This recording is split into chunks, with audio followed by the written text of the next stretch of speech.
안녕하세요. 저는 여러분들처럼 사연을 즐겨보는 구독자 중 한 사람입니다. 최근 저는 3년간 만나온 남자친구와 오랫도록 서로의 동반자로 결혼해 늘 함께하기를 꿈꿔왔었지만 결국 이 남자친구와 결혼을 하지 않기로 결정하게 되었는데요. 오늘 그 이야기를 풀어보려고 합니다. 지금은 오히려 행복한 선택을 했다고 생각하고 저에게 주어진 상황에 크게 감사하고 있습니다. 특히 할머니께 잘해야겠죠. 왜 제가 할머니께 잘해야 되냐고 하냐면 지금의 저를 있게 해주신 유일한 분이니까요. 그리고 저를 계속해서 성장하게 해주시는 제가 가장 존경하는 분이 바로 저희 할머니입니다. 저는 어릴 때부터 외할머니께서 저를 혼자 키워주셔서 할머니가 저의 유일한 가족이고 엄마고 아빠였습니다. 몸이 약했던 저희 엄마께서는 저를 임신하고 병원에서는 저를 포기하는 것을 권유했지만 그럴 수 없다며 무리해서 저를 낳겠다고 하셨습니다. 제가 태어난 것 자체가 기적이라고 하시더라고요. 그래서 제가 태어날 때쯤 엄마께서 지독히 위독한 상황이셨고 제가 세상 빛을 보게 된 후로 2주가 지나 세상을 먼저 떠나셨습니다. 그래서 외할머니가 엄마 대신 키워주겠다고 저희 아빠한테 다 괜찮을 거라고 그렇게 아빠와 할머니가 서로 의지하면서 저를 키워주셨습니다. 그러던 어느 날 제가 초등학교도 들어가지 못한 나이에 아빠께서 배달 일을 하시다가 그만 불의의 교통사고로 하늘나라로 떠나가셨답니다. 계속되는 이별과 고통 속에서 할머니께서는 씩씩하게 저를 부족한 것 없이 키워주시려고 정말 최선을 다하셨습니다. 저는 그 덕분에 지금처럼 잘 자랄 수 있었고요. 할머니께서는 생활비를 벌기 위해 폐지 줍는 일을 하셨는데요. 어릴 때부터 저는 친구들이랑 놀다가도 5시만 되면 골목에서 폐지를 줍는 저희 할머니를 따라다니며 동네를 돌 때면 항상 어수룩해지기 전 노을을 함께 바라보게 되었어요.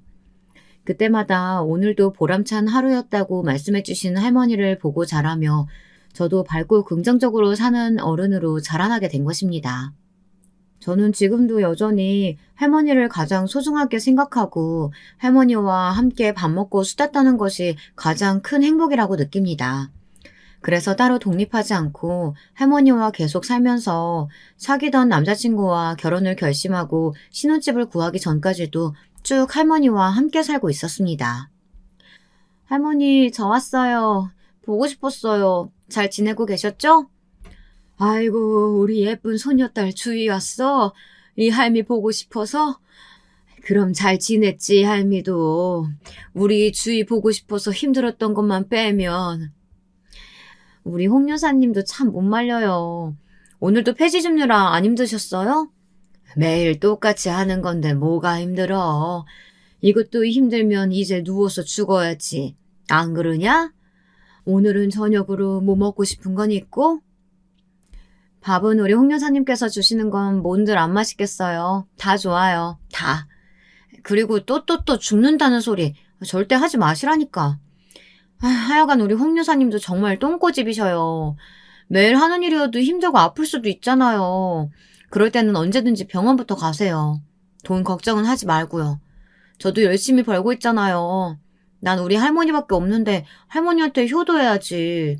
효도 다 할 때까지는 죽고 싶어도 못 죽습니다요. 아이고 무서워라. 병원 한 번 가면 뭐 병원비가 말도 못하게 나올 텐데 굳이 가서 병을 발견하는 게 무슨 의미가 있겠어. 그저 주어진 운명대로 살아가는 거지. 주어진 대로 살아가기만 해도 바쁜 세상이잖냐. 이 할미는 괜찮으니까 우리 주위는 주위가 행복한 거에만 신경 쓰고 그러면 된다. 알겠지? 홍 여사님도 참 아낄 게 따로 있죠. 다른 건 다 아껴도 병원비는 아낄 생각 마셔요. 그런데요, 홍 여사님, 어제 제 남자친구 성현이 보고 어땠어요? 어제 만났잖아요. 후기가 궁금한데 왜 아무 말씀도 안 하시는 거예요? 저는 우리 홍 여사님께서 마음에 안 든다고 하시면 이 결혼 다시 생각해 볼 생각이란 말이에요. 그만큼 저한테 홍 여사님 엄청 중요한 분이십니다요.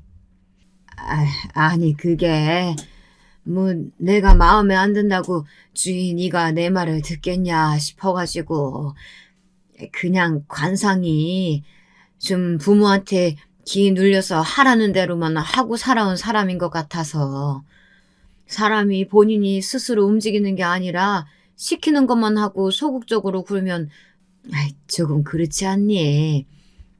그래서 그런데 그거 빼고는 성현이 자체는 착하고 순한 것 같긴 하더구나. 그런데 귀가 좀 얇아 보여. 그런데 아직 더 봐야지. 그 부모가 어떤 사람들인지가 중요할 테니까. 주희 너는 언제 남자친구네 부모님 뵈러 가는 거냐? 맞죠, 맞죠. 그래서 저도 빠르게 보는 게 좋을 것 같다는 생각했어요. 역시 홍 여사님이랑 저는 정말 찰떡궁합, 환상호흡이라니까요. 이렇게 또 마음이 통했잖아요. 당장 내일 뵙기로 했어요. 저 잘했죠? 그래, 그래. 잘했다, 우리 손녀. 내일 남자친구네 부모님 잘 뵙고 오고 할미랑 또 이야기하자꾸나. 저는 직장에서 만나 3년간 비밀 연애를 해온 남자친구와 함께 결혼 이야기가 오고 가고 있었어요. 정식으로 할머니를 먼저 뵙고 그 다음에 남자친구 부모님을 찾아뵐 계획이었습니다. 할머니께서 남자친구 성현이에 대해 관상이 조금 소극적이고 귀가 팔랑귀인 것 같고 너무 순해 빠진 것 같다는 이야기를 하셔서 사실 조금 찔렸습니다. 아니라고 못하겠더라고요. 성현이는 약간의 마마보이 기질을 가지고 있는 그리고 부모님 말씀이라면 거절하지 않고 따르는 착하고 순해 빠진 순두부 같은 사람이었거든요. 물론 저는 그런 점이 더 매력적으로 보였고 사랑에 빠져 이 착해 빠진 남자와 3년을 만나며 한결같은 모습을 보고 결혼을 결심한 것이었습니다. 성현이가 직장에서 상사의 의견을 적극 수용하고 열심히 일하는 모습들을 보여줄 때에는 살짝 멋져 보이기도 했거든요.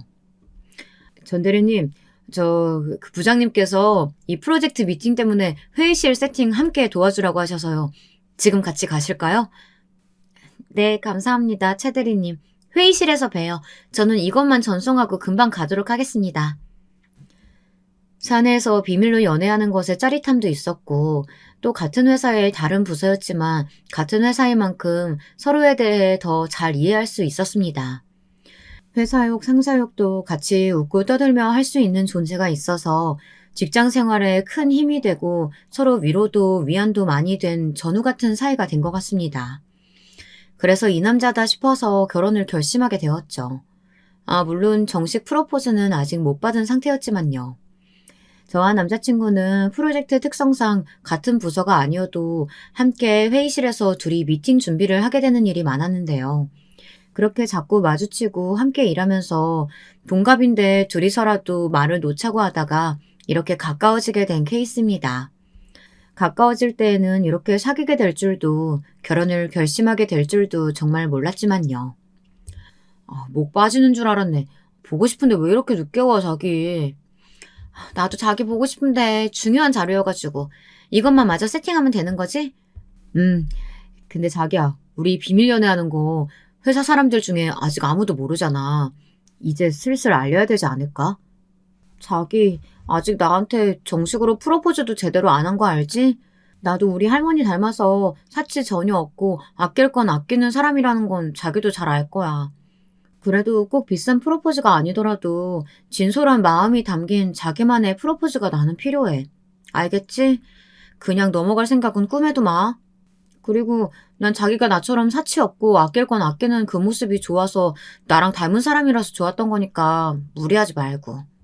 당연하지 자기야. 나도 자기한테 프로포즈 해야지 하면서 어떻게 하면 좋을지 고민하고 있었다니까. 자기가 원하는 프로포즈 열심히 준비해 볼게. 프로포즈보다 오늘 더 급한 게 뭔지 알지? 오늘 자기 부모님 뵙는 날이잖아. 그 일이 가장 우선이야. 자기 부모님께 선물로 사갈 만한 게 뭐가 있을까? 나도 할머님 뵈러 갈 때 아무것도 안 드렸는데 자기도 선물 준비하지 말자. 굳이. 그런 건 중요하지 않잖아, 우리는. 아무리 그래도 이건 쓸데없이 쓰는 지출이 아니잖아. 선물 사가는 게 좋을 것 같은데 뭐 좋아하시는 거 없어?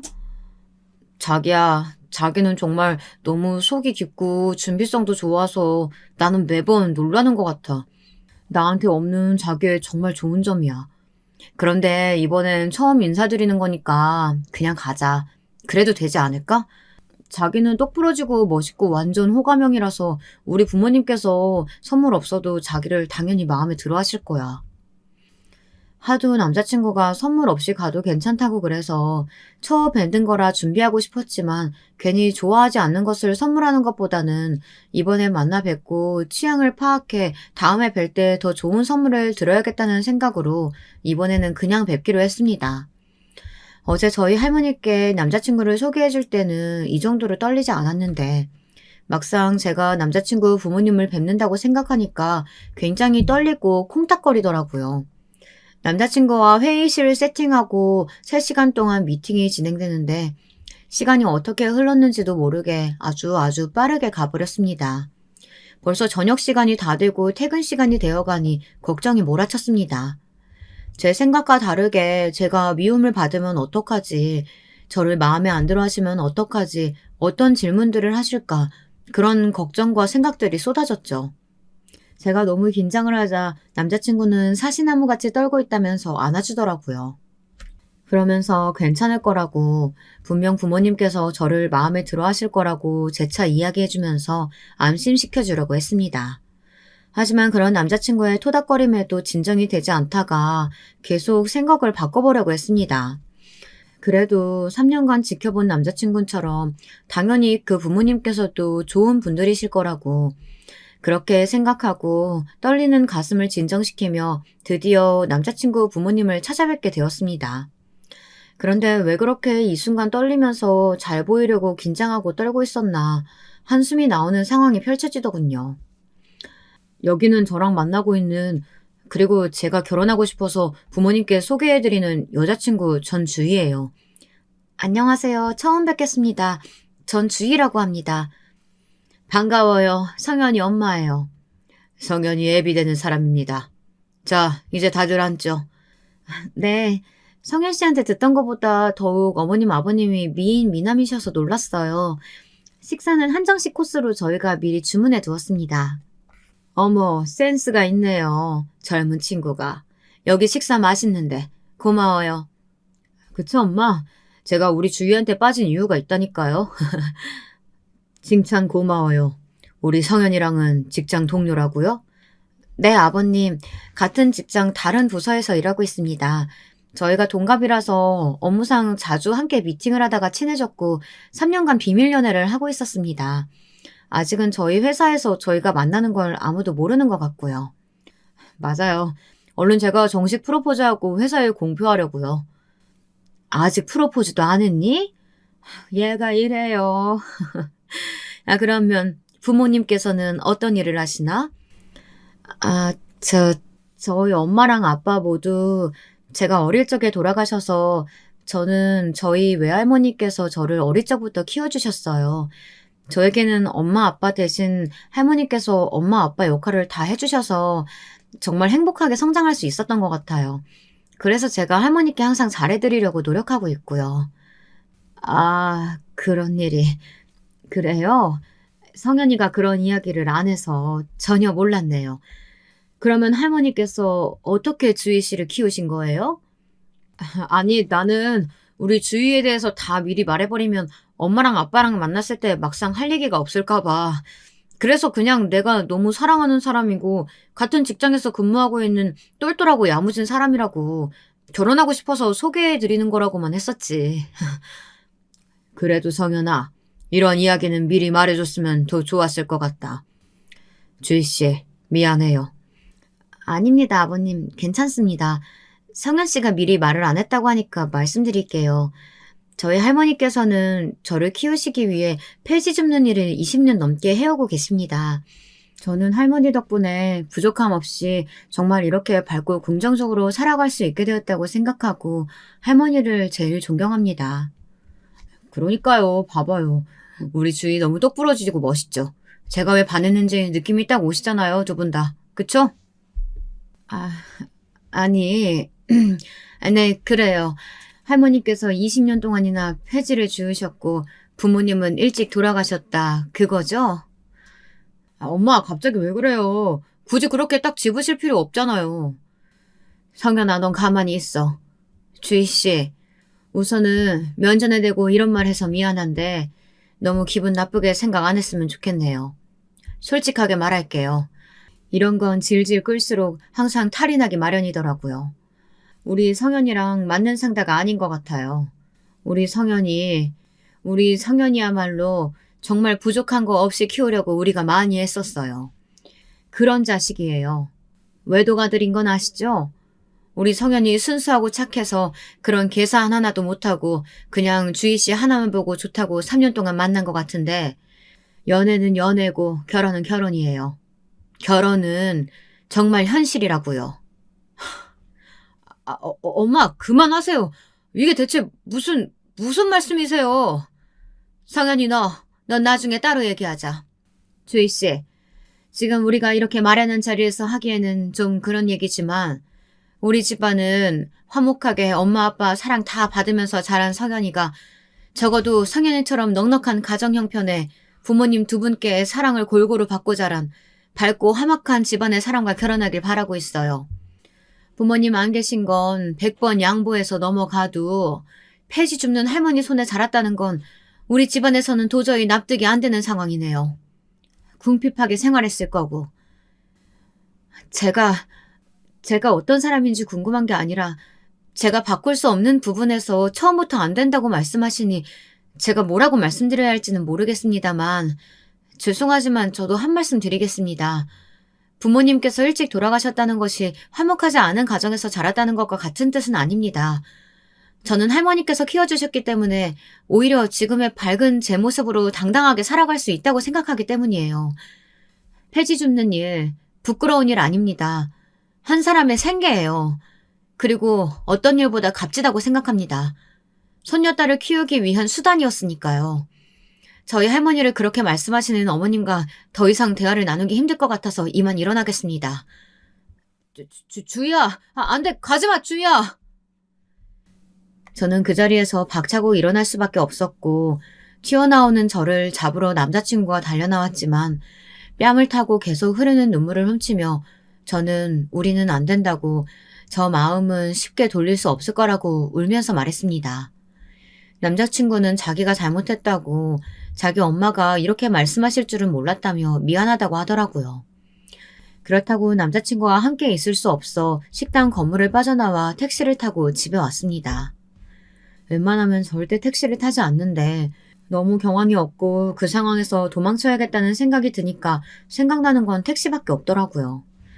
걸어가거나 버스를 타고 가는 건 남자친구가 따라올 것 같아서 엄두가 나지 않았습니다. 집에 도착해오자 그래도 저희 할머니에게 우는 모습을 보여드리기 싫다는 마음에 재빠르게 제 방으로 들어갔습니다. 할머니께서는 제가 평소와 다르게 먼저 와 인사도 하지 않고 제 방에서 나오지 않자 이상하게 생각하셨는지 무슨 일 있냐며 걱정하시더라고요.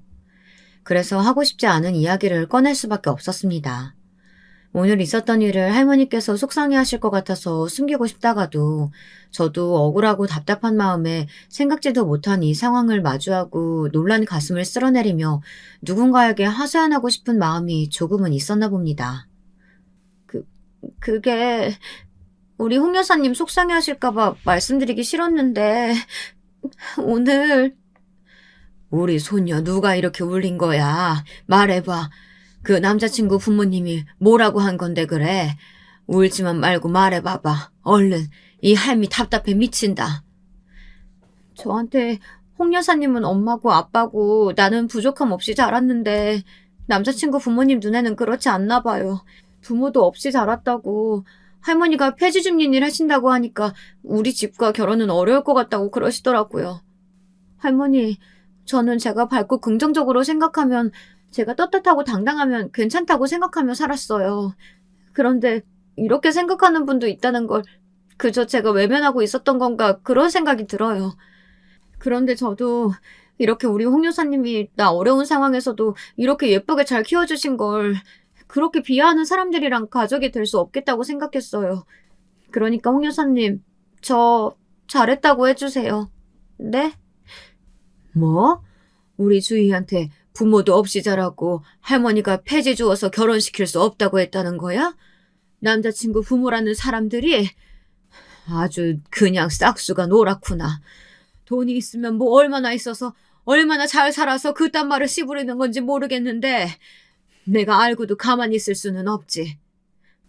홍 여사님, 이런 이야기 듣게 해서 미안해요. 아무리 속상해도 할머니한테 말하면 안 되는 거였는데 그건 내 생각도 아니고 남자친구 부모님 생각이었어요. 저는 우리 가족을 그렇게 말하는 사람이랑 가족이 되는 거 오히려 비극이라고 생각해요. 제가 접으면 돼요. 괜찮아요. 정말이에요. 주희야, 내일 회사 나가지 마라. 나랑 내일 어디 갈 곳이 있다. 네 남자친구 부모가 사는 집 어딘지 아니? 거기 주소 좀 할미 문자로 보내놔. 남자친구 부모님 집은 왜요? 회사는 내일 안 나가는 날이에요, 다행히. 토요일이잖아요. 어디 갈까요? 오랜만에 우리 홍 여사님이랑 데이트해야겠다. 저 진짜 괜찮아요. 내일 우리 홍 여사님이랑 데이트하면 기분 전환될 것 같아요. 주희 너 내일 아침 일찍 일어나야 되니까 일찍 자라. 눈 부으면 안 되니까 찬 숟가락으로 마사지하고 자. 할미는 잠깐 통화 좀 하고 올게. 갑자기 할머니께서 내일 아침 일찍 어디를 가자고 하셨는데 어디를 가고 싶으신 건지 왜 남자친구 부모님 집 주소를 물어보신 건지 전혀 감이 오지 않았습니다. 설마 무슨 일이 일어나겠어 라는 마음으로 남자친구 부모님 집 주소를 문자로 보내드렸고 할머니께서 말씀하신 대로 찬 숟가락으로 제 눈을 마사지하며 잠들었습니다. 택시에서도 계속 울면서 왔고 방에 들어가서도 흐르는 눈물을 주체하지 못하고 할머니한테 상황을 이야기할 때도 계속 눈물을 흘렸기 때문에 이미 퉁퉁 부어있긴 했습니다. 누가 봐도 운 사람처럼요. 그리고 다음날 아침이 되고 저는 깜짝 놀라 뒤로 넘어질 뻔했습니다. 그리고 할머니 말씀처럼 찬 숟가락 마사지를 하길 정말 너무너무 참 잘했다는 생각이 들었습니다. 주희야 일어나. 가자. 샵 예약해뒀다. 옷은 대충 입고 나온나. 어차피 옷도 준비했으니까. 지금 몇 시인데요? 아직 아침 7시인데. 홍 여사님, 밖에 저 기사님들은 왜 계시는 거예요? 그 뒤에 트럭은 또 뭐고요? 오늘 너 샵에 데려갈 기사님이고 뒤에 트럭은 너네 남자친구 부모님 댁에 보내놓을 돈이다. 네? 저 트럭으로 무슨 돈이요? 그리고 샵이라뇨? 그동안 이 할미가 너무 아끼면서만 살아서 이런 상황이 생긴 것 같다. 마음이 아프구나. 지금까지 애꼈으면 된 거지 그런 생각이 들었어. 우리 주희가 그렇게 서럽게 통곡하며 이야기하는데 이 할미 마음이 찢어지지. 이제 마음 바꿔먹었다. 이 돈 가져다 주면서 그 남자친구 부모들한테 꼭 내가 해줄 말이 있으니까 너는 오늘 최고로 이쁘게 하고 기사님 차로 오면 된다. 아니, 샵 안 가도 돼요. 홍 여사님, 내가 잘못했어요. 나 이제 진짜 괜찮아요. 이게 다 무슨 돈이 있어서 그러시는 거예요. 우리 이럴 돈 없잖아요. 이까지 30억. 우리 주위 마음 아프게 한 작자들 떼어내는 데 쓰는 건 하나도 안 아까워. 싹싹 빌게 해주지. 주희야, 그동안 이 할미가 아끼고 모으고 하는 것에 너무 미쳐 살았나 보다. 모으고 모은 돈을 그저 과유불급이라고 쓰던 대로만 쓰고 아낄 수 있는 건 아끼자는 주의로 그렇게 20년을 살았단다. 그래서 이 동네 큰손들만 아는 부자가 되었어. 부자로 소문나면 꼭 탈이 나기 마련이라. 그리고 나는 계속 아끼면서 사는 것이 미덕이라고 생각해서 주위 너에게도 이야기하지 않았단다. 그래도 우리 소녀한테 물려줄 건물도 은행에 현금도 두둑하게 있는 건 그건 말해줄 걸 하는 후회가 드는구나. 늦게 말해 미안하다. 이거 꿈 아니죠? 진짜예요? 나 믿어도 되는 거예요? 우리 홍 여사님 아끼고 아끼며 살자던 홍 여사님이 20년 동안 모은 돈으로 벌써 부자가 되셨고 저를 위한 건물 자산까지. 저 너무 안 믿겨서 무슨 말을 해야 될지 정말 모르겠어요. 너무 놀라서. 샵 갔다가 내가 준비해놓은 옷 입고 너네 남자친구 부모님 댁 앞에서 만나자. 그러면 더 실감 날 거야. 당연히 지금은 어안이 벙벙하고 안 믿겨질 거야. 내가 주인 너여도 그럴 테니 이따 보자꾸나. 제가 알던 저희 할머니가 아닌 기분이었습니다. 너무 놀라고 당황해서 머리가 띵하고 세상이 멈출 것 같은 느낌이더라고요. 마치 저만 빼고 시간과 공간이 멈춘 느낌이랄까요? 여러분들께서는 하루아침에 할머니께서 이런 말씀을 하시면 어떨 것 같으신가요? 저는 당장은 안 믿기더라고요. 손으로 두 양볼을 아무리 꼬집고 꼬집어도 이렇게 아픈 걸 보면 꿈은 아니고 현실인데 말입니다. 기사님께서는 친절하게 안내해 주셨고 샵에 도착하자 청담동 고급 건물에 정장을 입은 사람들이 나와 케어를 시작해 주었습니다. 난생 처음 겪어보는 일에 한 단계 한 단계마다 깜짝깜짝 놀라지 않을 수가 없었습니다. 샵에서 경락 마사지와 피부 케어를 받고 뭉친 피로를 풀어주는 전신 마사지도 가볍게 받았습니다. 너무 오랜 시간이 걸리지는 않았습니다. 다 해서 1시간 반 정도가 지났을까요? 탈의실이 이렇게 넓을 수 있을까? 아까는 정신이 없어서 몰랐는데 제가 받은 케어룸은 웬만한 호텔보다 더 큰 것 같았습니다. 잠시 후 똑똑 소리와 함께 오늘 착용하실 옷이 준비되어 있습니다 하면서 세팅을 해주더라고요. 그래서 입으려고 보니까 옷의 질이 너무 좋아서 브랜드 로고가 없는데도 한눈에 비싼 옷임이 느껴지더라고요. 입고 나니까 저는 여느 부잣집 회장님 딸내미가 된 기분이었어요. 보기에도 그렇게 보이더라고요. 입고 나오자 바로 메이크업이 대기하고 있었고 메이크업까지 받고 나자 지금까지 몰랐던 저의 모습이 보였습니다. 사람이 이렇게 꾸미고 돈을 들이면 이렇게까지 달라질 수 있다는 게 그것도 하루아침에요. 그걸 이 오전 동안 뼈저리게 깨닫게 되었습니다. 메이크업이 끝나자 기사님은 남자친구 부모님 댁으로 모시겠다고 하며 안내해 주시더라고요. 그렇게 정신없고 놀라움의 연속이었던 오전이 지나고 아침에 저희 집 앞에서 봤던 트럭이 주차된 남자친구 부모님 댁에 도착을 했습니다. 주희 왔니? 어떻게 옷은 마음에 들고? 아유, 우리 손녀 맞나? 진작에 이렇게 해줄 걸 너무 예뻐서 못 알아볼 뻔했네. 이 할미가 주책이다. 눈물이 나네. 홍 여사님, 오전에 샵에서 케어받고 선물해주신 옷 입어보고 메이크업 받으면서 깨달았어요. 나는 우리 할머니 덕에 엄청나게 호강하고 있구나 하고 말이죠. 저 이렇게 된 마당에 굳이 남자친구랑 남자친구 부모님한테 이런 것도 할 필요 없다는 생각이 들었어요. 우리 홍 여사님 덕분에 저는 앞으로 지금까지도 물론 행복하게 살았지만 앞으로는 더욱더 행복하게 그것도 경제적인 부담 없이 살아갈 수 있는데 이들한테 신경 쓰는 시간과 에너지가 아깝잖아요. 우리 주희가 오전에 많은 생각을 했구나. 진작 널 위해 준비한 것들을 맛보기라도 보여줄걸. 아끼는 것은 미덕이지만 쓸 때는 써야지. 지금이 바로 그때란다. 주희는 보고만 있으면 돼. 이 할미가 정리할게. 정 기사님이 여기 집주인들 좀 불러주세요. 네, 바로 불러보겠습니다. 주말 낮 시간이어서 그런지 남자친구는 물론이고 남자친구 부모님 모두 집에 계신 상황이었습니다. 저희 할머니가 직접 찾아왔다고 할 말이 있으니 나와보라고 전했고 남자친구 부모님은 어차피 나갈 길이었다며 오랜 시간 못 내드린다고 하며 15분 뒤에 나왔습니다. 주희야, 내가 아는 주희 맞아? 어떻게 된 거야? 할머님, 제가 면목이 없습니다. 그런데 이 트럭은 뭔가요? 자네는 알 것 없네. 자네 부모는 발에 쇠사슬이라도 묶였나 보지? 왜 이렇게 굼떠? 늙은이가 와서 기다리고 있는데 말이야. 돈 버리는 것도 이렇게 귀찮은 일이구나. 하지만 반드시 해야 되는 일이야. 잘 봐둬라, 주희야. 알겠어요, 홍 여사님. 누가 이렇게 남의 집 앞에 큰 트럭을 둔 건지 참. 여기가 주희 씨 할머님이신가요? 오셨네, 드디어. 그래요. 내가 주희 할미 되는 사람입니다. 난 폐지 줍고 주운 돈으로 투자를 했어요. 그래도 아끼고 살면서 모으는 것을 먼저 하지 않으면 크게 불리는 것도 어렵기에 그 신념을 지키며 살았소. 주희에게도 이제 알렸습니다. 주희가 결혼하면 주려고 은행에 넣어둔 돈 30억 이 트럭으로 가지고 왔어요. 네?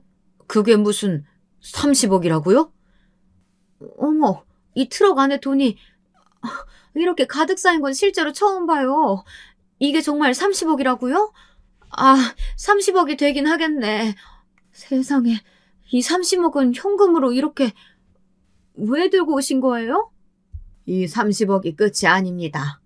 우리 주위 앞으로 투자한 건물도 있죠. 이 30억 정도는 지금 당장 이 옹졸한 집안 앞에 다 뿌릴 수도 있습니다. 뿌려볼까요? 네? 이 돈을 뿌리신다고요? 대체 왜? 아니, 그것보다 이렇게 큰 부를 가지고 계셨으면서 왜 그동안 숨기셨나요? 저희가 너무 경황이 없어서. 할머니께서 이 돈을 가지고 오신 이유가 있으실 것 같습니다. 저희가 어제 주희양에게 집안 문제로 결혼 허락이 어려울 것 같다고 했던 것에 대해 듣고 이렇게 오신 거 맞으시죠? 저희는 이런 상황을 전혀 몰랐기 때문에 그런 무례를 저지른 걸 너른 마음으로 용서해 주실 수 있을까요? 네, 우리 주희에게 상처 주는 말을 했더군요. 그리고 그런 곳에서 바로 가치관과 살아온 심성, 인성들이 다 드러나는 것이죠. 그래서 불을 얻은 것을 밝히지 않고 살아왔던 것도 있고요. 우리 주희가 당신네들처럼 조건만 따지고 사람을 볼 줄 모르는 집안과 엮이지 않게 돼서 참 다행이라는 생각이 들었습니다.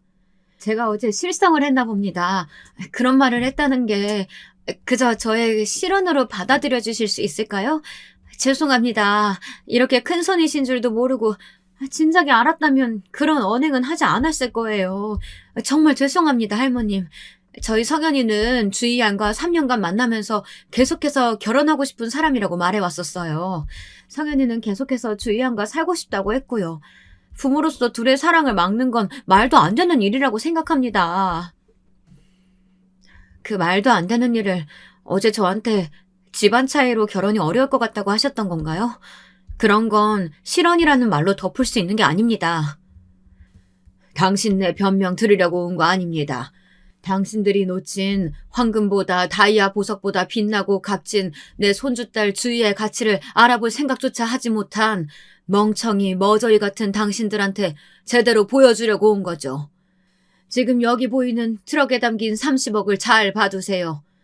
주희 앞으로 된 건물들은 거두절미하고 본론만 말해서 당신들이 얼마나 부유한지 몰라도 그 부와 집안으로 사람을 평가하는 건 어른으로 할 짓은 아니라는 거죠.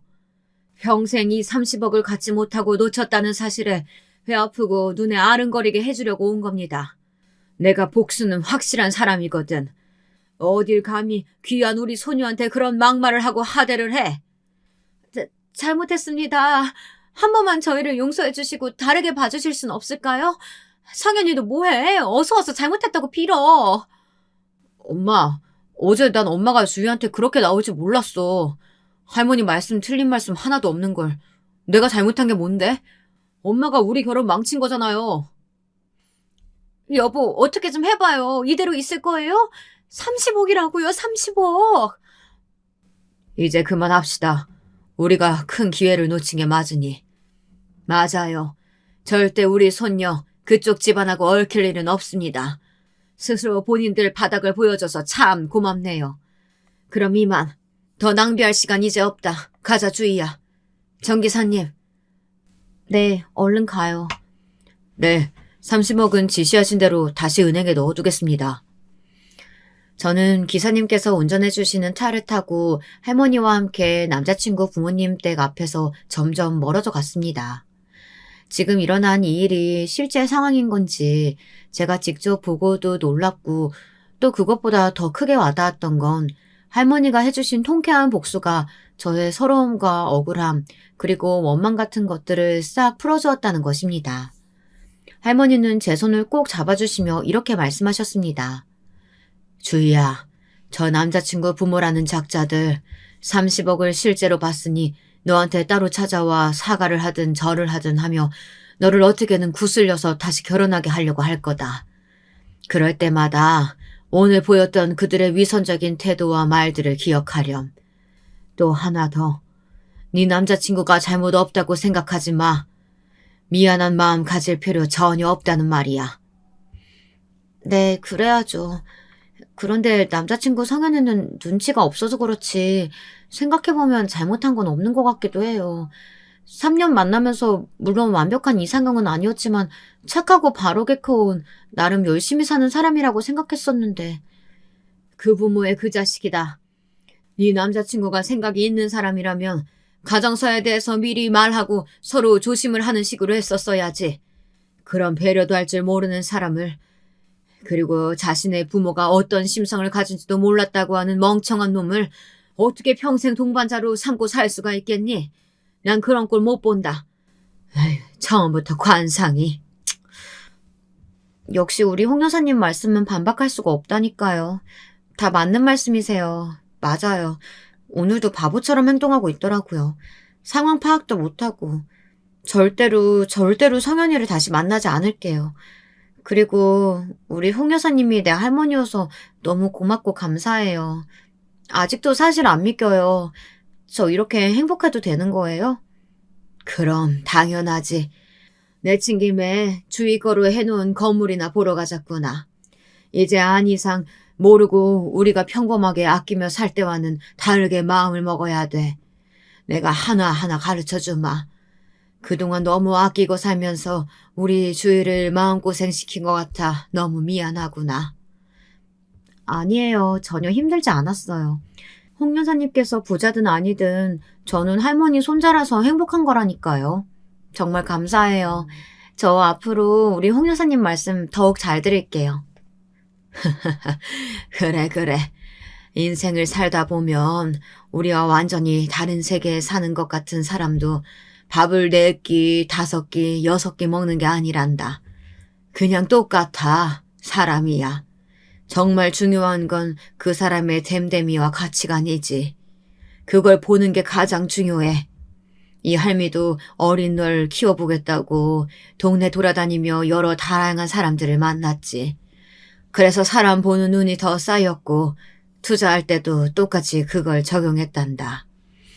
결국 투자할 물건이나 상품을 만드는 것도 회사고 그 회사는 사람으로 이루어지지.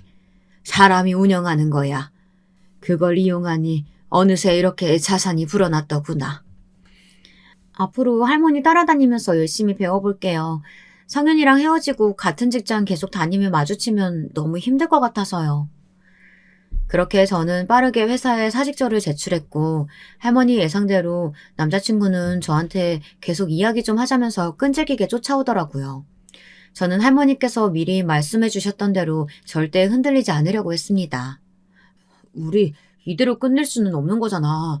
3년이야, 3년. 우리가 만난 3년이란 시간은 너한테 아무런 의미가 없었던 거야? 우리 부모님이 너한테 사죄하고 싶으시대. 잘못했다고. 우리가 모두 사람인데 실수할 수도 있는 거 아니야? 우리가 가족이 될 것까지 생각했었는데 가족끼리 이런 것도 넘어가지 못하면 어떡해. 내가 앞으로는 눈치 있게 잘 행동하고 부모님이 너한테 막말이나 하대하지 않도록 할게. 난 너밖에 없는 거 알잖아, 자기야. 미안해, 성현아. 우리는 여기까지인 것 같아. 지금 와서는 그런 생각도 들어. 너희 부모님들 성격, 그런 언행, 가치관, 나는 감당하기 힘든 것들이야. 감당할 생각도 없고. 그래서 이렇게 알게 돼서 오히려 다행이라는 그런 생각들이 든달까? 그리고 나에 대한 마음이 순수하게 30억이 없었어도 이렇게 매달렸을까 의문이 들기도 해. 순수한 성현 씨 모습에 좋아서 만나긴 시작한 건데 그 모습마저 이제 의심이 드니까 이런 마음으로 내가 어떻게 성현 씨를 다시 만나겠어.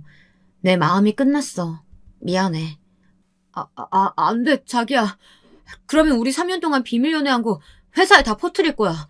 그리고 네가 돈 때문에 나 버렸다고. 그래도 괜찮아? 너 그런 애 아니잖아. 우리 부모님께 그렇게 말했어도 이렇게 날 매몰차게 버리려고 하는 이유가 뭔데? 결국 너도 돈 때문 아니야? 엄마가 네가 이렇게 나올 거라고 어떻게든 붙잡아보라고 하셨는데. 뭐? 날 붙잡는 것도 결국 너네 부모님이 시킨 거라고? 야, 신성현. 넌 착하고 순수한 게 아니라 그냥 눈치도 없고 줏대도 없고 마마보이 딱 그 정도인 거야. 난 그래도 날 잡고 싶은 마음은 30억이라는 돈보다 나에 대한 3년 동안 쌓인 마음에서 나온 거 아닐까, 그렇지 않을까 속으로 생각했어. 아니, 바랬던 거지. 실제로는 달랐으니까 말이야. 이제 정말 꿈에서 깨어난 기분이다. 내가 너한테 다시 돌아가는 꿈은 이제 그만 꾸길 바래. 꿈 깨고 더 이상 찾아오지 말고 연락도 하지 마. 이렇게 남자친구와 마지막으로 어이없고 황당한 대화를 나누고 집으로 돌아오는 길, 참 허한 마음이 들더라고요. 3년 동안 내가 알았던 남자친구는 어디 간 걸까? 이렇게 줏대없고 돈에 휘둘리는 부모님 말에 휘둘리는 사람이었는데 내가 눈을 가리고 안 보려고 해왔던 걸까? 결국은 그동안 남자친구를 제대로 보지 못한 제가 못나고 바보 같아 눈물이 나더라고요. 여러분들이 저라면 어떤 기분일 것 같으신가요? 저는 정말 혼돈과 혼란의 연속인데 거기에 제가 바보 같다는 생각까지 드니까 밀려드는 자괴감에 괴로웠습니다. 3억에도 아니 3천만 원에도 눈이 돌아갈 만했던 저였으니까요. 사람이라면 누구나 들 수 있는 생각이라고 이해는 합니다. 하지만 엄마가 시켜서 그렇게 했는데 라는 말이 튀어오는 순간 이런 마마보이를 몰라봤던 그리고 끝까지 일말의 희망으로 나에 대한 마음은 진심이겠거니 했던 제가 한심하게 느껴졌습니다. 그럴수록 저는 정신을 차려야겠다 생각했습니다. 할머니께서 해주신 말씀처럼 정말 사람 보는 공부를 해야겠다는 생각이 들더라고요. 물론 작정하고 사기치려고 달려드는 사람을 뭐 어떻게 할 수도 없고 속수무책으로 당할 확률도 높지만 그게 아닌 상황에서는 저는 앞으로 할머니께서 남겨주신 자산을 관리하는 법을 배우며 사람 보는 법을 익히고 적용하는 데 집중을 해야겠죠. 이렇게 남자친구를 정리하는 것에 저의 신경을 다 쏟을 수 없는 일이니까요. 그래서 할머니를 따라다니며 일을 배우고 투자 자산에 대해 파악하기 시작했습니다. 더불어 사람 보는 법을 가르쳐달라고 하니까 할머니께서는 관상도 물론 좌지우지하지만 지금 이렇게 남자친구와 헤어진 경험이 있으니 그런 사람을 경계하게 되는 것처럼 여러 다방면의 사람들을 겪어보는 것이 중요하다고 조언해 주시더라고요. 그래서 할머니 말씀처럼 더 다양한 사람들을 만나고 한국에 국한되지 않은 자산으로 성장시키기 위해 할머니와 함께 여행을 떠나기로 했습니다. 곧 유럽으로 떠나는 비행기를 타겠죠. 비행기를 탈 일정만 기다리고 있습니다. 짐 정리를 하고 여행하며 돌아볼 각 나라의 주요 기업들, 관광 명소들을 미리 인터넷으로 알아보며 일상을 보내고 있습니다. 저 이렇게 행복해도 되는 걸까요? 결혼을 생각했던 남자친구, 그 남자친구의 진심을 믿고 싶었던 저, 남자친구의 부모님의 집안 차이로 인한 반대, 그리고 할머니의 부자 선언. 정말 짧은 시간 안에 일어난 일이라 아직도 생각하며 어안이 봉봉하고 한바탕 꿈 같아서 불안해지기도 합니다. 그래서 더 유럽 여행을 위한 준비를 열심히 하게 되는 것 같아요. 계속해서 달라진 저의 상황을 인지하고 느끼려고요. 저는 저희 할머니 덕분에 그런 옹졸한 집안의 남자친구와 결혼해 그 가족의 일원이 되지 않겠다는 통쾌한 복수를 할 수 있었지만 요즘은 그런 생각이 들더라고요. 사람 그 자체보다 주어진 환경, 바꿀 수 없는 가정사, 집안 등의 이유로 막말을 하거나 하대를 한다면 정말 사랑하는 사람이었다고 해도 그 결혼을 다시 생각해 보시라고요. 통쾌한 복수는 아니더라도 저는 잘 사는 게 행복한 게 최고의 복수라는 생각을 합니다. 그래서 결혼을 하려던 남자친구와 이별을 하셨거나 이별을 할지 고민하시는 분, 파혼을 하신 분들에게 제 사연이 작은 용기와 위안이 되셨으면 좋겠습니다. 저는 할머니가 부자인지 모르는 상황에서 남자친구 부모님이 저에게 했던 막말들을 그냥 듣고만 있지 않고 박차고 나온 것을 참 잘했다고 스스로 생각하고 있습니다. 여러분은 어떻게 생각하시나요? 상대방의 자산, 나의 자산, 물론 중요하죠. 집안도 중요하지 않다고 말씀드리는 건 결코 아닙니다. 하지만 그런 조건들이 전부라고 말하는 집안과는 그 집안의 남자친구와는 계속 함께하는 것을 다시 생각해 보시라고 감히 말씀드리고 싶습니다. 여러분은 소중합니다. 소중한 여러분께서 행복하게 잘 사는 모습을 응원하고 싶습니다. 하대하는 것에 응하지 말고 참지 말았으면 좋겠습니다. 우리는 스스로의 삶을 선택할 수 있는 멋진 사람들이고 그런 가치가 충분히 넘치는 사람들이니까요. 사연 들어주셔서 감사합니다. 저와 할머니의 유럽 여행을 응원해주시고 궁금해해주시면 제가 또 여행 마치고 사연을 한 번 더 보내도록 하겠습니다. 여러분 감사합니다. 여러분, 두 번째 사연 시작하기 전에 좋아요, 구독 꼭 눌러주실 거죠? 그럼 두 번째 사연 바로 시작합니다. 안녕하세요. 인생이 왜 이리 험난한지 모르겠습니다. 하루하루 죽길 바라는 심정으로 살았다. 이제는 겨우 살아나 삶의 희망을 찾았습니다. 평소 이 사연 채널을 자주 접하며 위로도 많이 받고 있고요. 오늘 제 이야기를 하기 전 간곡히 부탁드리고 싶은 말이 있다면 부디 저를 너무 못났다 욕하지 마시고 그저 한 사람 인생에 일어난 예기치 못한 불행 정도로 생각해 주셨으면 합니다. 제 인생에 관한 이야기이니만큼 남편을 만났을 적 이야기를 먼저 들려드리고 싶은데요. 남편을 만난 건 제 인생에서 손꼽히는 가장 소중하고 보석 같은 기억입니다. 남편과 저는 같은 동네에서 나고 자란 오빠 동생 사이였습니다. 남편은 저보다 3살 위였는데 저 못지않게 집이 가난해 늘 해진 옷을 입고 다니던 사람이었어요. 근데 남편은 동네 여자아이들에게 인기가 참 많았습니다. 워낙에 외모가 출중하고 공부도 잘하는 사람이었거든요. 개천에서 용난다라는 말이 있지 않습니까? 우리 남편이 딱 그럴 상이었어요. 동네 사람들은 제 남편을 향해 이 시골에서 인재가 난다면 그건 남편일 거라 말했습니다. 물론 저도 남편을 짝사랑하던 동네의 수많은 여자애들 중 한 명이었죠. 하지만 남편과는 딱히 접점이 없고 이야기를 나눌 기회가 없었습니다. 물론 제가 말을 걸면 되긴 했지만 쑥스러움이 많아 그러기가 민망스럽더라고요. 행여나 계집애가 괜히 말 걸었다 이상한 소문이라도 나면 그 길로 아버지에게 한 소리를 들을 게 분명했죠. 그래서 늘 옆집 담장을 타고 슬쩍 고개를 들어 남편의 얼굴을 엿보고 그러다 눈이 마주칠 것 같음 다시 담장 아래로 숨고 그러기만을 반복했습니다. 그런데 어느 날 남편이 제가 훔쳐본다는 걸 알았는지 마당에서 세수를 하다 고개를 두리번거리더라고요. 그때 얼른 도망을 쳤어야 했는데 저는 그만 눈이 마주치고 말았죠. 도망가지 못하고 저도 모르게 숨이 들이켜졌는데 남편은 태연하게 마당에 있던 감나무에서 감을 하나 따더니 저에게 오더라고요. 재수가 이거 먹어라. 감이야. 고맙다는 말도 못하고 화르륵 얼굴이 붉어져 그만 도망치고 말았습니다. 그저 마음을 들킨 게 너무 부끄러웠죠. 하지만 그러면서도 이 감의 의미는 무엇일까 하는 고민을 멈출 수가 없었습니다. 그러던 어느 날 제 동생 미숙이가 그만 동네의 깊은 물에 빠지게 되는 사건이 있었습니다. 미숙이는 어린 시절 한 번 빠진 뒤로 물을 무서워했는데 이번에도 또 빠져 제가 나무 막대기를 던져도 헤어나오지 못했어요.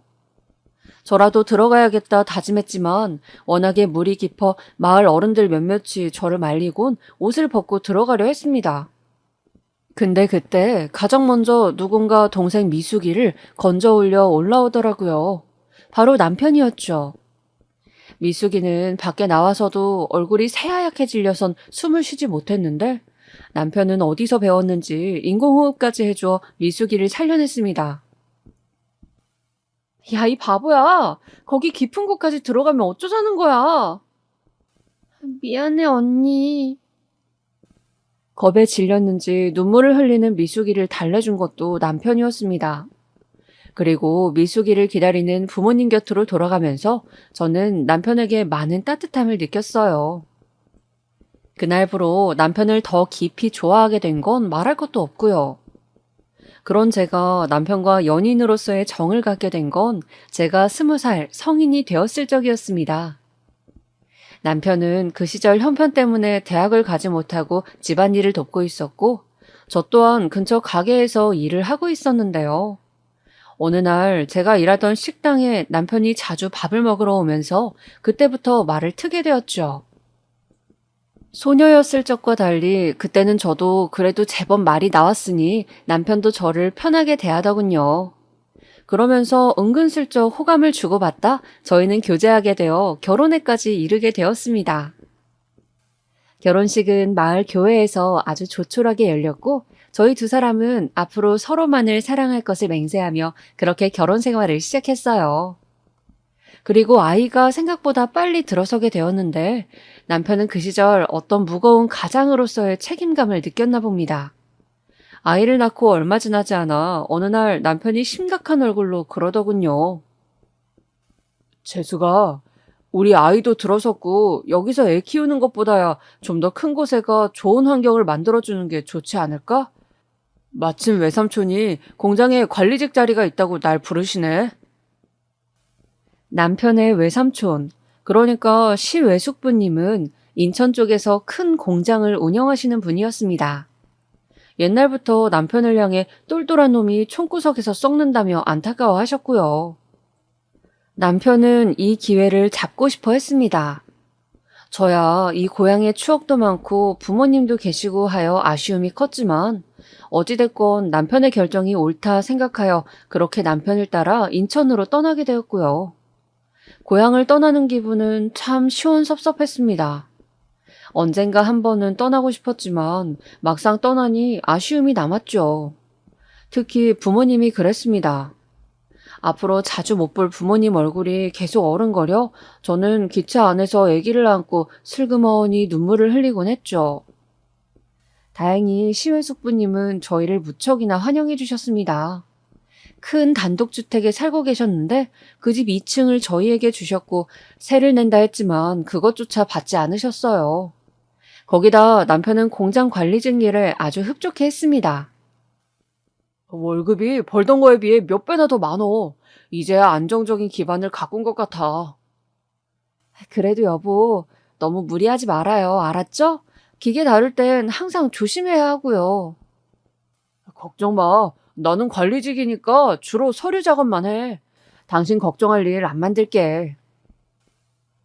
남편은 가장으로서 느꼈을 막중한 책임감을 이제야 털어낸 사람의 얼굴로 종종 그런 말을 하곤 했어요. 저도 남편이 편해진 걸 보고는 마음이 놓였고요. 근데 남편이 공장에서 일을 하고 저는 아이를 키우고 그런 생활이 지속되다 보니 저도 일을 좀 구해봐야겠다 싶었습니다. 시외숙모님이 아이를 워낙 귀여워해 주셔서 당신이 봐주시겠다고 했기 때문에 제가 일을 해 살림에 보탬이 될 수 있다면 좋을 것 같았어요. 그래서 무슨 일을 할까 찾아보다가 근처에 중국집이 없는 걸 보곤 가게를 한번 차려볼까 고민하게 되었어요. 무슨 자신감이었는진 모르겠지만 이 동네에 중국집을 한다면 왠지 잘 될 것 같다는 예감이 아주 이상하리만큼 강하게 들었거든요. 여보, 나 중국집을 한번 해보고 싶은데 당신 생각은 어때요? 어? 당신이 중국집을 해보겠다고? 네, 이 근처에 중국집이 없더라고요. 손님 모으기도 좋을 것 같은데 마침 요 앞에 새가 싼 곳이 있어요.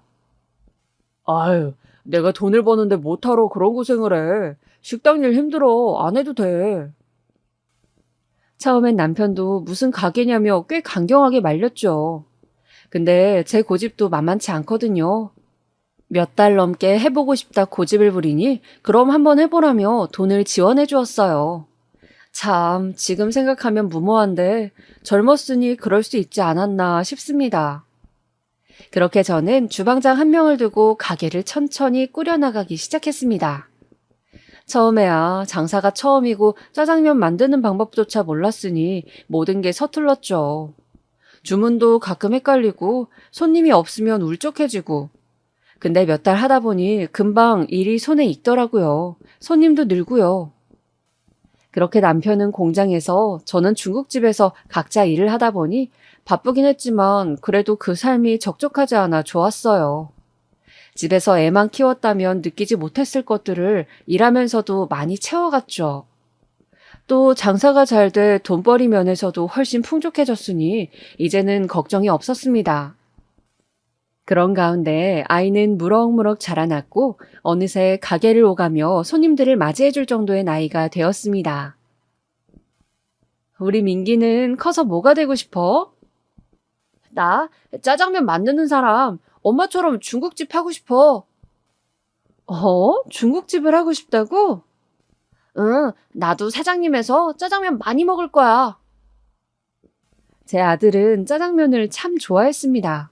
이상할 정도로 말이죠. 매일 같은 음식을 먹으면 지겨울 만도 한데 아들은 남편에게 혼이 나면서까지 입가에 잔뜩 짜장면을 묻히고 먹곤 했어요. 거기다 나중엔 중국집 사장님이 되고 싶다 하더군요. 아들의 꿈은 중학교에 입학해서까지도 그대로였습니다. 하지만 그 이후 아들이 밖으로 나돌면서부턴 부모와 자식 간 대화가 사라졌기에 슬프게도 꿈이 무엇인지 알 길이 없었습니다. 민기야, 너 어디 가니? 학교 끝나고 집으로 가라 했잖아. 아, 친구들이랑 놀기로 했다고요. 신경 꺼. 너 그 돈 안 두고 가? 지금 얼마를 들고 가는 거야? 민기야, 민기야! 이상하게 아들은 중학생이 되고 나서부터 불량 학생의 길을 걷기 시작했습니다. 둘째가 생기지 않아 저희 부부에겐 유일한 자식이었는데 녀석은 겉도 모르고 겉돌기 바빴습니다. 매번 가게에 와 돈을 들고 달아나기 일쑤였고 그걸 막으면 훔치기도 했습니다. 사장님, 저 오늘 돈이 많이 비는데 한번 세어보시겠어요? 돈이 빈다고? 그럴 리가 없는데 오늘 민기도 가게에 안 왔는데? 어느 날은 마감할 적 종업원이 제게 돈이 빈다 말하길래 세어보니 거의 반이 넘게 없더라고요. 주말이라 매출이 많은 날인데 말이죠. 처음에는 애꿎은 사람을 의심하기도 했습니다. 근데 범인이 바로 내 집에 있었더라고요. 민기의 이불 아래서 그 돈이 발견되었으니까요. 더 기막혔던 건 돈을 훔쳐낸 수법이었습니다. 이제는 제 아버지가 하도 뭐라 하고 혼을 내니 자기 친구를 시켰더라고요. 너 이놈 새끼, 엄마가 널 그리 가르쳤든? 어디서 도둑질을 배워서 돈을 훔쳐? 그날은 어쩔 수 없이 저도 매를 들었습니다. 아들을 때리면서도 제가 다 눈물이 나더라고요. 분명 착하고 바르게 키운다고 키웠는데 왜 엇나간 건지. 허나 아들은 여기에 더 반항심을 품었나 봅니다. 말로만 타이르던 엄마가 매를 드니 이제는 보란듯이 집을 나가버리더라고요. 학교도 며칠씩 빠져버려 담임 선생님이 가정방문을 하셨고요. 그날이 아직도 잊혀지지가 않는데요. 민기 어머님, 이런 말씀 드리기 그렇지만 민기는 좀 가르치기가 힘든 아이입니다. 저도 최선을 다하지만 반 아이들 물건을 훔치고 약한 애들만 보면 괴롭힙니다. 제가 아무리 혼을 내도 그때뿐이고요. 어째야 할지 참 저도. 말을 듣는 내내 정말 손이 벌벌 떨리더라고요. 담임 선생님 앞에서 그날 얼마나 통곡을 했는지 남편에게 말하면 남편이 또 아들을 혼내고 그럼 더 엇나갈까봐 말도 못한 채 그날 밤 내내 울기만 했습니다. 참 자식 키우는 게 이렇게 힘든지 아들을 통해 알았죠. 그대로 다음날 포기하고 싶지 않아 아들을 붙잡고 저는 진지하게 말을 했습니다. 민기야, 네가 뭐가 힘든지 얘기하면 엄마가 도와주마. 대체 왜 아이들 때리고 도둑질하고 다니는 거니? 힘으로 아이들 괴롭히고 때리고 이러는 건 안 돼. 그건 해선 안 될 행동이야. 아이씨, 선생이 와서 말했어요? 짜증나네 진짜. 뭐가 힘드냐고요? 엄마가 이러는 게 힘들어요. 맨날 잔소리하는 거 지겹고 듣기 싫다고. 너 엄마 가슴에 피멍 드는 건 생각도 안 해? 이놈 자식아, 내가 널 어떻게 키웠는데? 저는 여기서 또 한 번 폭발했습니다. 매를 들려 했죠. 근데 이젠 다르더라고요. 힘으로 대항하더군요. 매를 잡더니 휙 하고 밖으로 던진 후 저를 벽으로 밀쳤습니다. 그러면서 하는 말이 나한테 이제 관심 꺼요. 안 그럼 엄마고 뭐고 없으니까 알아들어요? 그렇게 자기에게 관심 끄라며 또다시 돈을 들고 나가버렸습니다. 그때 저는 제 아들이 아니라는 걸 알게 됐어요. 부모 바램에 공부 열심히 해 사자 들어가는 직업을 했으면 좋겠다고 한때 생각도 했던 그 착한 아들이 아니라는 걸요. 그냥 포기하자고. 어느 날 남편은 이렇게 말하기도 했습니다. 민기가 고등학교에 진학하고서 다른 학교 아이를 심하게 때려 어마어마한 금액의 합의금을 물어주고 돌아온 날이었습니다. 남편은 그간의 노력이 지친다며 이제는 포기하자고 했습니다. 내가 잘 키워볼게요. 타일러 볼게요. 조금만 기다려봐요. 선생님 말이 저러다가 돌아오는 애들도 있다잖아요. 당신 아직도 모르겠어? 걔는 이미 그 시기를 지났어. 우리가 얼마나 그 녀석을 봐줘야 해? 자식이 상전이야? 여보, 제발 그러지 마요. 자식이 어렸을 땐 한 번도 하지 않던 부부싸움을 그때는 참 밥 먹듯이 했습니다. 바람 한 번 안 피고 그저 성실하게 가정 위에 일만 하던 사람인데 그런 남편도 지칠 대로 지친 거였죠. 자식을 놓고 싶어 하는 남편과 그럴 수 없는 저희는 그렇게 삐걱거리다 결국 이혼이라는 막다른 골목까지 가게 되었습니다. 갈라서고 싶지 않았지만 자식 문제에 있어서 남편도 저도 너무 스트레스를 많이 받는 상황이니 그런 선택까지 하고 만 것이었죠. 허나 그 선택은 오래도록 후회로 남았습니다. 그래도 한번 연을 맺은 부부면 같이 끝까지 살아볼 법한데 그러지 못하고 그렇게 헤어져 버린 것이 말이에요. 거기다 다신 아들 앞에서도 제 앞에도 나타나지 말란 독한 말을 마지막으로 했으니 그게 미안함으로 남아 이혼 후에도 많이 생각이 나곤 했습니다. 남편이 재혼했다는 소식을 들은 후에야 그제야 완전히 마음을 내려놨죠. 그리고 저는 여전히 아들바라기였습니다. 민기야, 엄마는 믿어. 네가 돌아오기를 오늘도 기도하고 있다. 너를 위해. 아들이 집에 금고를 열어 돈을 훔쳐간 날 초를 켜고 하나님에게 기도를 올렸습니다. 그리고 중얼거렸죠. 돌아와 달라고 이 어미에게 말입니다. 아들은 1년 후 돌아왔습니다. 허나 아들이 돌아왔을 땐 건널 수 없는 강을 건너 있었습니다. 아들의 모습을 보자마자 저는 그만 주저앉아 통곡을 하고 말았고 아들 역시 하염없이 눈물을 흘렸습니다. 너 왜 얼굴이 몸이 왜 그런 거야? 왜? 파란 쪽이? 미안해요, 엄마. 아이고, 하나님 아버지.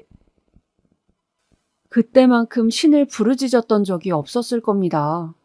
아들의 얼굴은 화상으로 일그러져 있었고 한쪽 팔은 없어져 있었어요. 이야기를 들어보니 아들은 집을 나간 후 나쁜 무리의 패거리에 끼게 되었고 거기서 싸움을 벌이다 그만 불이 난 창고에 갇혔다고 합니다. 이미 피부가 녹아 들어갔을 때쯤에야 응급차가 도착해 병원에 갔을 땐 딱히 크게 손을 쓸 수 없는 상태였고요. 거기다 무거운 상자에 오랫동안 깔려 있었던 터라 한쪽 팔까지 잘라내고 말았던 거죠. 아이고 이 녀석아, 내가 그러게 말렸잖아. 그러지 말라고. 나쁜 길 가지 말라고. 엄마 죄송해요. 이런 모습으로 와서. 떠나기 전에 엄마 얼굴 그래도 한번 보고 싶었어요. 아들은 이런 괴물 같은 자신의 상태를 스스로 버틸 수 없어 몇 번이고 생을 등지려 했다 했습니다. 근데 막상 강물 앞에 서니 제 생각이 났다고 하더라고요. 저는 이 끔찍한 비극을 앞에 두고 어떻게 해야 할지 몰라 그저 아들을 꼭 껴안고 한참을 울었습니다. 한쪽 팔을 잃고 화상으로 피부가 녹아든 아들, 일상생활하기 힘든 장애인이 되어 돌아온 아들, 신에게 응답받은 기도가 이것이었다니 실로 참담했습니다. 하지만 또 삶의 희망을 찾는 건 아스팔트를 뚫고도 피어나는 꽃이 있는 것처럼 그렇게 불가능한 것만도 아니었습니다. 아들은 살고 싶어 하지 않아 했지만 제가 그런 아들을 붙잡고 살자고 했습니다. 하루라도 살자고 감사하는 마음으로 살아보자고요. 모든 삶의 의욕을 잃은 아들을 붙잡고 교회에 나가 기도를 올렸고 모든 것을 정리해 시골 마을로 내려간 후엔 홀로 농사를 짓기 시작했습니다. 아들은 당연히 제 일을 도와주기 힘든 상태였지만 그래도 간단한 집안일 같은 것들을 도맡아 하곤 했어요. 아유, 우리 민기가 집안일 다 해놨네. 역시 우리 아들이야. 아유, 근데 덥다 더워. 엄마, 일로 앉아봐. 피부가 많이 탔네. 뭐라도 바르고 하라니까. 아님 모자를 써야지. 이쁜 얼굴 새까매졌잖아. 이쁘기는 늙었는데 누가 본다고. 내가 봐, 내가. 우리 이쁜 엄마.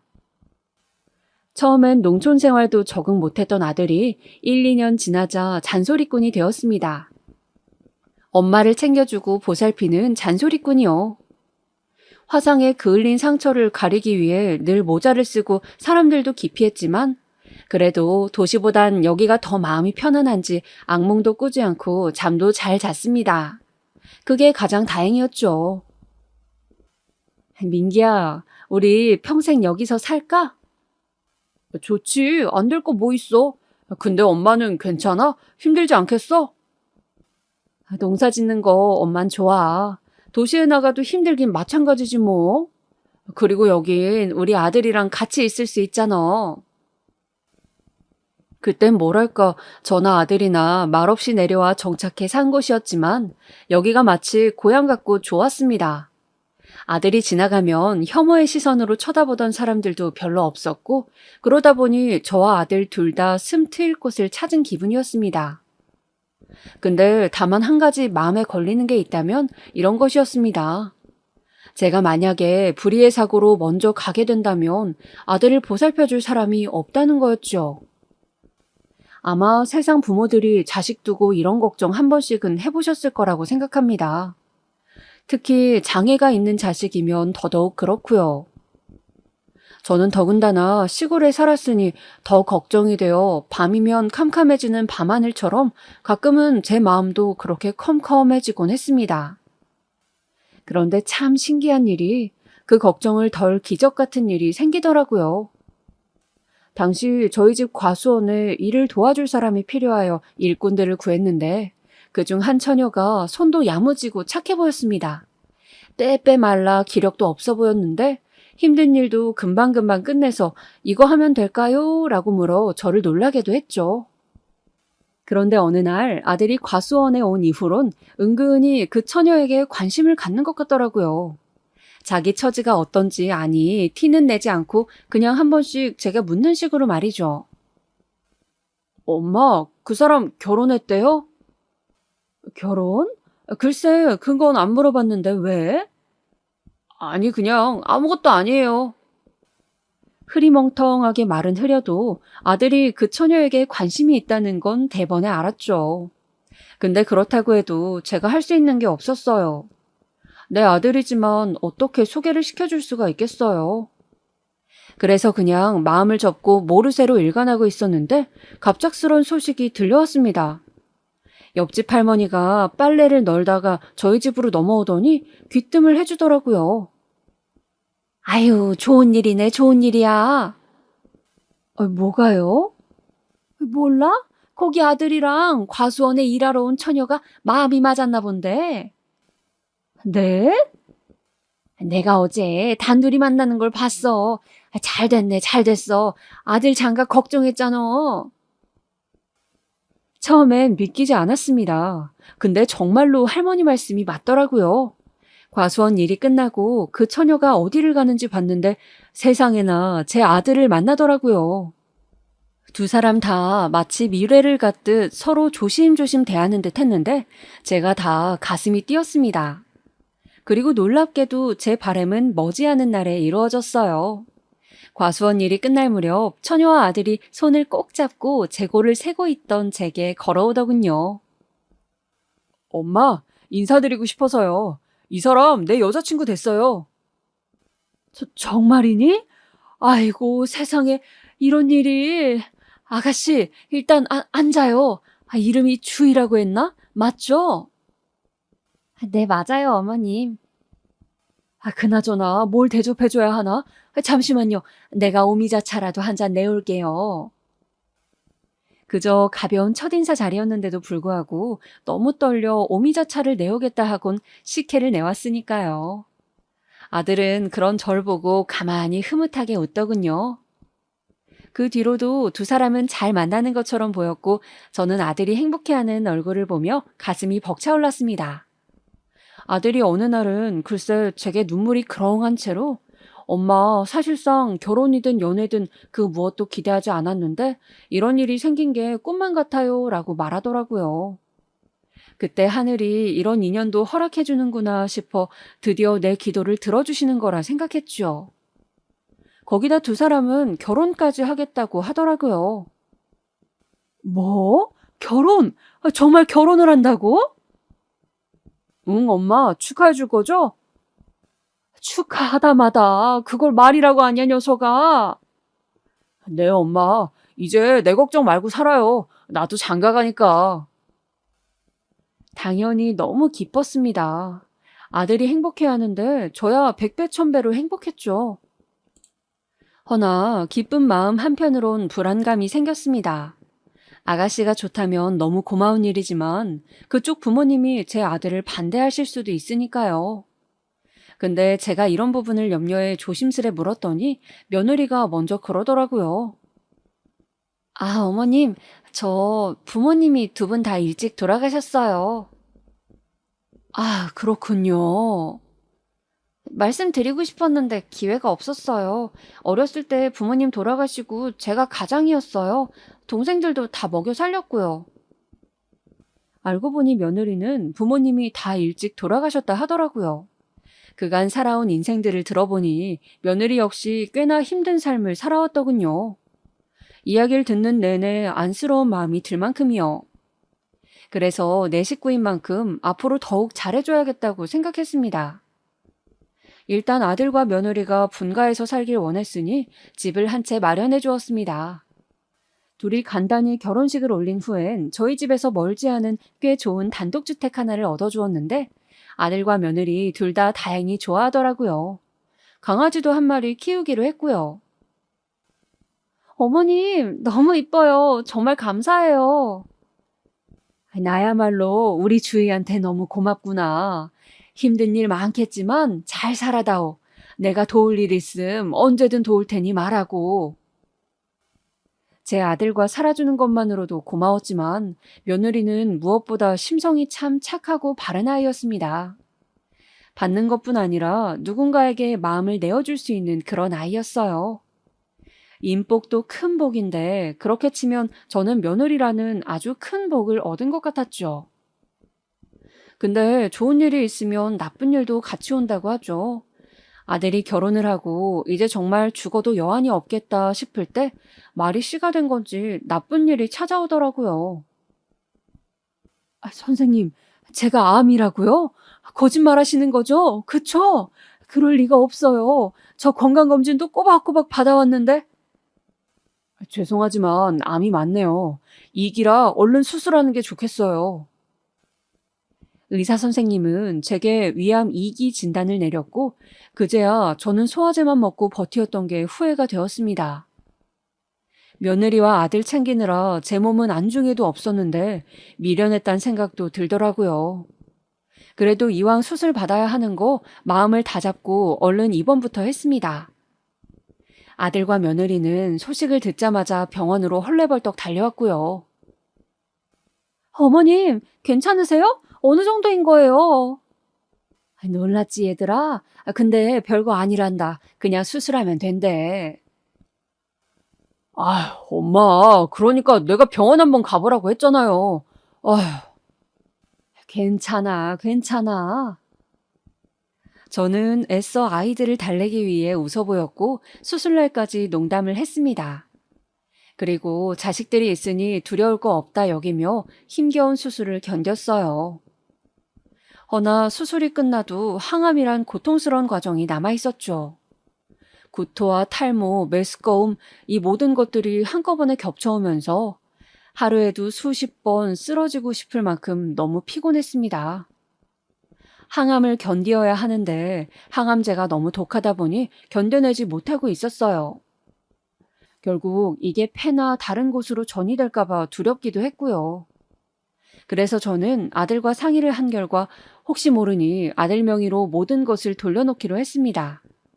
그간 과수원을 하며 번 돈이 있었으니 그것들을 모두 옮겨놓고요. 내가 혹시라도 잘못되면... 어머니, 그런 말씀 마세요.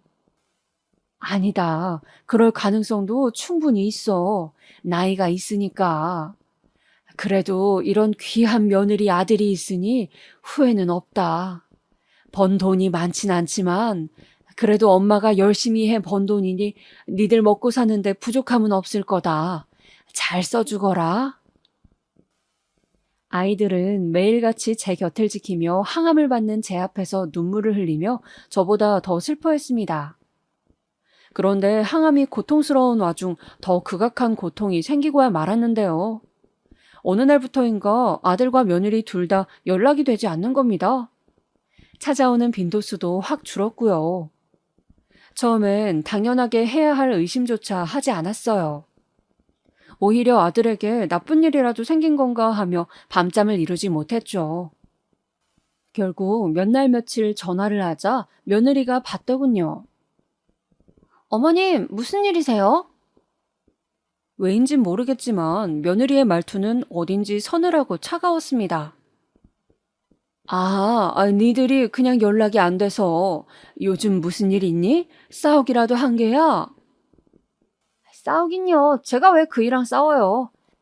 하실 말씀 더 없으시면 끊을게요. 지금 빨래할 게 산더미라서요. 잠깐만 얘야. 뚝. 전화는 끊겨버렸습니다. 아들도 전화를 했지만 받지 않더라고요. 그런데 이 얘기를 옆에 침대 쓰는 할머니에게 말하니 아이고 쯧쯧거리며 안타깝게 보더군요.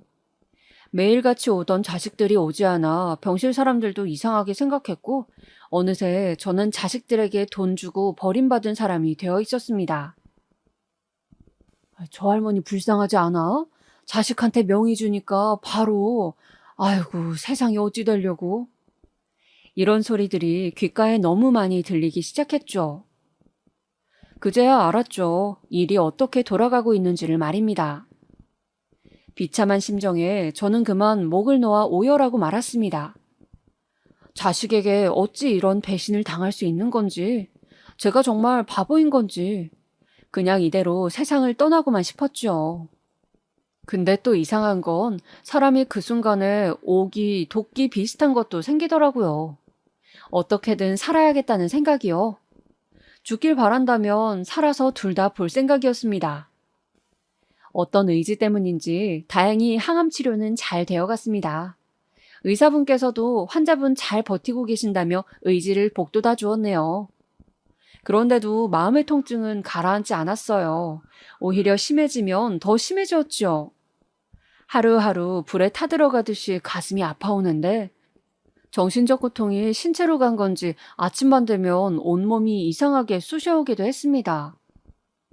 그러던 어느 날인가 아들과 며느리가 갑자기 과일 바구니를 들고 왔는데요. 무슨 일이니?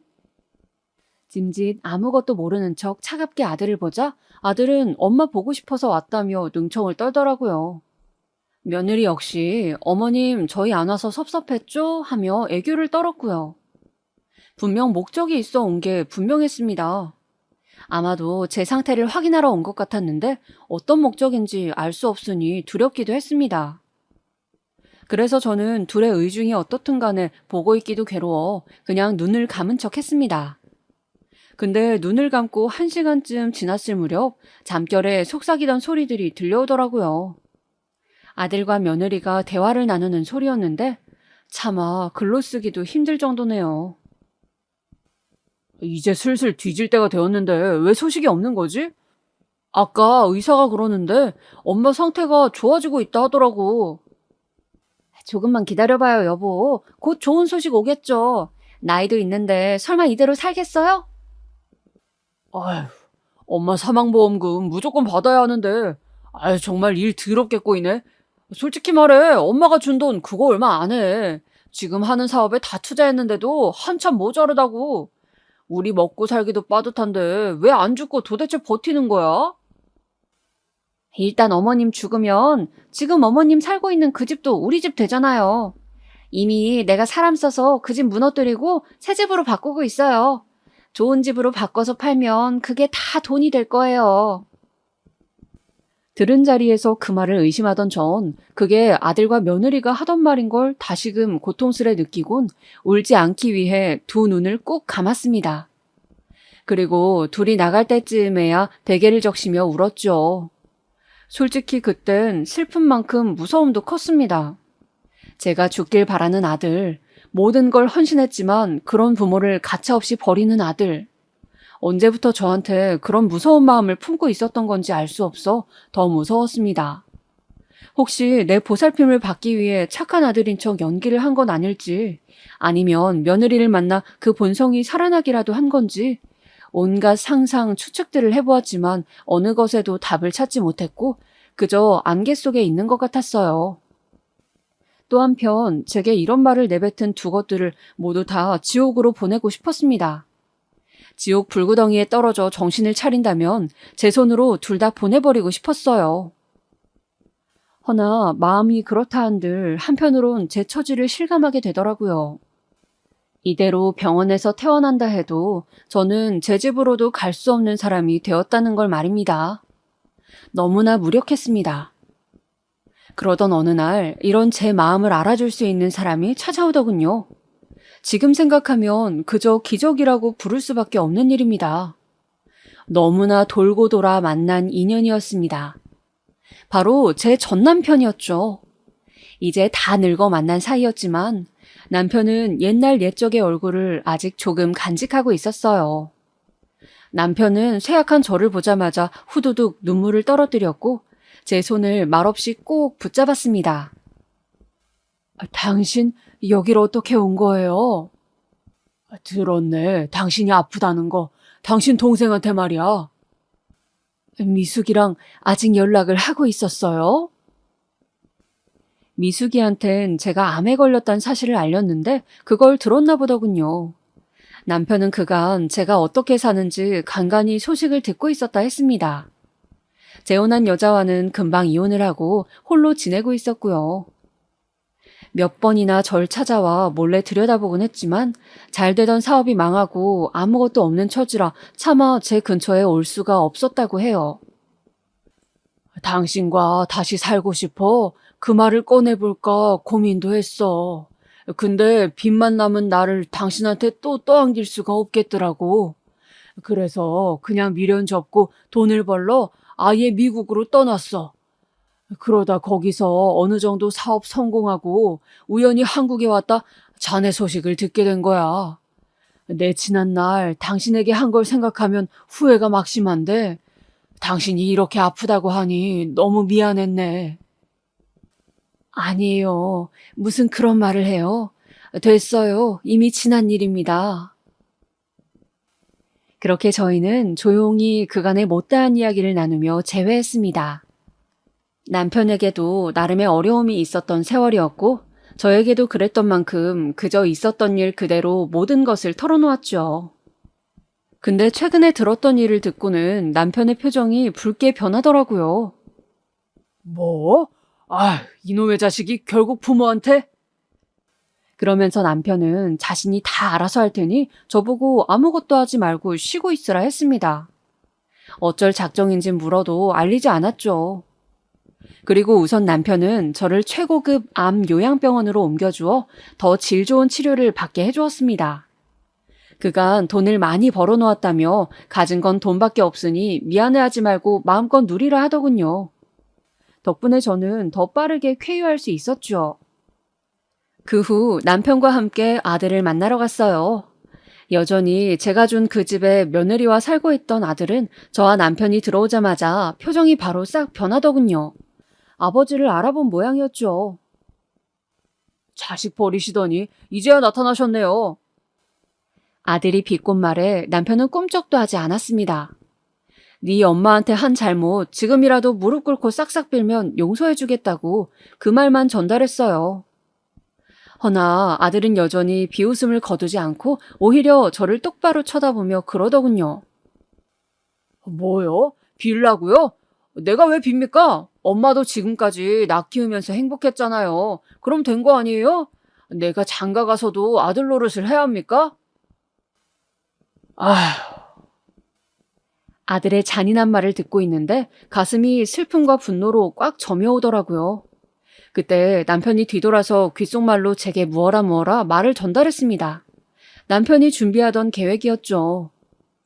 저는 조용히 고개를 끄덕이곤 그리합시다 라고 말했습니다. 남편은 제 말이 떨어지기 무섭게 아들에게 의사를 전달했습니다. 네가 지금 하고 있는 사업, 그거 내일이면 곧 투자 철회될 거다. 뭐라고요? 알아보니까 그 사업을 하려고 네 엄마 사망보험금이 필요했더구나. 네 놈 자식의 그 욕심 내가 없애주마. 내일부터는 알거지로 살게 될 테니 각오해야 할 거다. 아버지, 잠시만요. 그제야 아들은 아버지를 불렀고 아버지가 어떻게 그럴 수가 있냐며 따지더군요. 그 말에 남편은 밖에 대기하고 있던 직원들을 불러 서류를 하나 아들에게 전달했고 아들은 그걸 보자마자 사색이 되었습니다. 그 서류엔 아들의 회사에 투자하던 사람들이 모두 등을 돌린다는 내용이 적혀 있는 것 같았습니다. 그제야 아들은 며느리와 함께 제 앞에 무릎을 꿇고 싹싹 빌기 시작했습니다. 엄마, 내가 잘못했어요. 내가 돈에 눈이 멀었어요. 다시 성공할 수 있다고 생각하니까 그만. 엄마, 제발 한 번만 용서해 주세요. 어머님, 이번 한 번만 용서해 주시면 저 앞으로 어머님, 아버님 잘 모시고 살겠습니다. 어머님도 저 귀여워해 주셨잖아요. 제발 그때를 생각하셔서. 용서라고 했니? 너희한테 해줄 용서는 없다. 특히 아들아, 널 키우면서 내 모든 인생을 다 바쳤다. 근데 결국은 네 이익을 위해 내 죽음을 바라는 너. 더 이상 자식으로 생각할 수 없다. 이젠 남이야. 아니, 남보다 못한 존재야. 그러니 둘 다 행여나 내 앞에 얼씬될 생각하지 말고 이 시간부로 사라지거라. 썩 꺼져. 그제야 가슴에 맺힌 무언가가 휙 하고 소리 없이 사라지는 것 같았습니다. 사실 아들을 버리면 그래도 어미인지라 가슴이 무거울 줄 알았습니다. 근데 아니더군요. 외려 진즉에 했어야 할 일을 너무나 오래 미루어왔다는 생각이 들었습니다. 남편은 그런 제 선택을 향해 잘했다며 위로했죠. 또 시골에서 병원 다니는 건 불편할 거라며 서울로 저를 데리고 와 자기 집 근처에 좋은 집을 하나 얻어 주었습니다. 사실 남편과 같이 살면서 마지막 인생을 나누고 싶은 마음도 있었지만 일단은 천천히 시작해보기 위해 그리하기로 했습니다. 사실상 나이가 들어 어차피 농사일은 무리였으니 지금 남편이 얻어준 집에서 사는 것도 꽤나 만족해하고 있습니다. 언젠가는 남편과 함께 다시 살게 될 것 같지만 요즘은 마치 젊은 연인들처럼 종종 일주일에 서너 번씩 만나 밥도 먹고 차도 마시며 그 시기를 즐기고 있습니다. 무엇보다 자식이랑 큰 존재를 잃은 허망함을 남편이 채워주고 있는 것 같아 다행입니다.